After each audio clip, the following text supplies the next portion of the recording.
Hello বন্ধুরা, তোমরা সবাই কেমন আছো? আশা করি তোমরা অনেক ভালো আছো। আমি অনেক অনেক ভালো আছি। চলে এসেছি নতুন একটা ভিডিও নিয়ে অনেকদিন পর।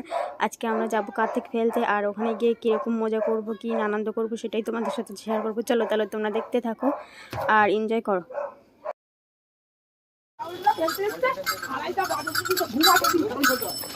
রাতে ফেললে মজা হয়।